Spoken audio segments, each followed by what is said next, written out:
Hi, my name is Kate Mitchell, and I'm from Highland Park, New Jersey, and I'm a graduate student at Rutgers University, getting my master's degree in library and information science with a concentration in archives and preservation studies. This summer, I am working in the library's National Audiovisual Conservation Center, or the NAVCC. Hi, my name is Alyssa Knapp. I'm from Los Angeles, California, and I'm a graduate student at UCLA, getting my master's degree in library and information science. I'm also currently working at the NAVCC on the American Archive of Public Broadcasting project. The AAPB, a collaboration between the Library of Congress and WGBH in Boston, digitally preserves public television and radio programs created over the last 70+ years and makes this material from nearly 150 different stations accessible to the public. Of the 120,000 programs in the collection, currently more than 60,000 of them are accessible in the AAPB's online reading room, where users can stream the materials in their entirety. To help users navigate this massive collection, the AAPB website features curated exhibitions and special collections, which explore how the public broadcasting has covered subjects or events such as the civil rights movement, election, and climate change. Here are some of the current exhibitions available on the AAPB's website. And here are some of the special collections available.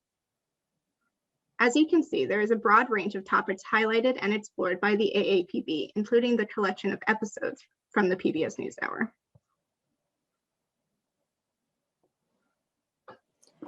The PBS NewsHour show debuted in October 1975, then called The Robert MacNeil Report, and has been running ever since. The show's creators emphasized the importance of examining an issue in its entirety and aimed to be an informative alternative to the network news. Taking full advantage of airing on public broadcasting, the NewsHour fully explores complexities, provides context, and allows for lengthy interviews and debates in a way that would be impossible in the time constraints of network news. In the 46 years since the NewsHour began, the series has covered a multitude of significant moments in history.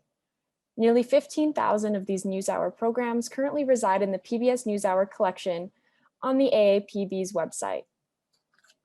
This summer, we were tasked with curating our own exhibition using footage from the PBS NewsHour to examine how they covered the topic of our choice. As an additional side project, we are also creating a special collection using clips from the general AAPB repository. My exhibition explores how the PBS NewsHour covered major events of civil unrest in the US from the early 1990s to 2021. While some events were only mentioned briefly in passing during the news summary, the coverage for other events continued for months and sometimes even for years afterwards. For instance, the 1992 LA Rebellion, also known as the Rodney King riots, had repeated segments dedicated to it for months well after the violence had ended. And even years later, the NewsHour continued to reflect on the circumstances of the LA Rebellion and its lasting impact on the city and its residents. Essentially, the rebellion, or the riots, functioned as a linchpin in the NewsHour to facilitate conversations about race, economics, and politics in America. The recurring series, Can We All Get Along, echoing Rodney King's lauded words, was introduced to examine the state of race relations in America in the mid-1990s. This segment, along with others in the aftermath, were intended to investigate the causes and effects of the LA Rebellion, asking who is to blame and what is the future of LA.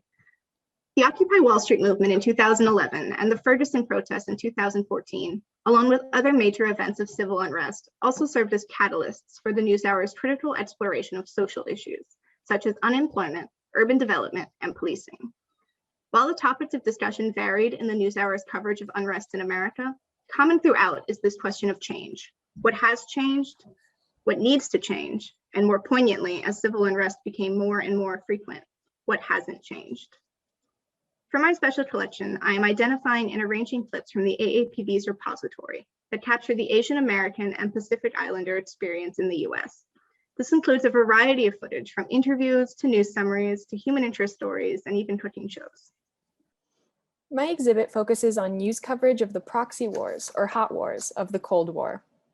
These conflicts took place across the world and involved the United States and the Soviet Union supporting opposing sides of a third-party war, providing arms, aid, and military training to their respective allies. In essence, the United States and Soviet Union met on the battlefields of these wars without explicitly going to war themselves. While there were many of these proxy wars during the Cold War, and this map is not representative of all of them, my exhibition particularly focused on the conflicts in El Salvador, Nicaragua, Afghanistan, and Angola. All of these conflicts were explored in real time by the NewsHour, and while coverage of each individual conflict varied, the NewsHour consistently provided more than simply informative reporting and often included interviews with opposing leaders, debates on American policy decisions, and firsthand footage of the conflicts. The aftermath of the Vietnam War looms heavy on NewsHour coverage of these conflicts, and tensions between those who were willing to go to war to prevent the Soviet Union and the spread of their influence, and those who feared entering into a second Vietnam War are palpable throughout the coverage.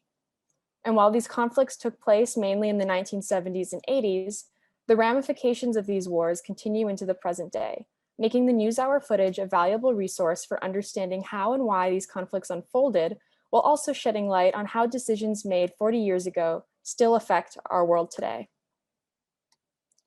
I'm also creating a special collection for the AAPB where I am gathering segments of a similar topic together into one collection. The focus of my special collection is on interviews with foreign leaders and contains over 30 interviews with leaders from all around the globe, including Fidel Castro, Margaret Thatcher, and Muammar Gaddafi, just to name a few. Beyond simply doing research and getting to learn all about events of civil unrest in America, this fellowship has reified my interest in public history and archiving. I hope to one day work as an archivist at a cultural institution like the Library of Congress and have the opportunity to curate more exhibitions which complicate our understanding of the past. Overall, I am just incredibly grateful to have had this opportunity this summer. This fellowship has given us the opportunity to dive into the NABCC's expansive and fascinating collections, and I hope that our work this summer will inspire others to explore the archive for themselves. Thank you.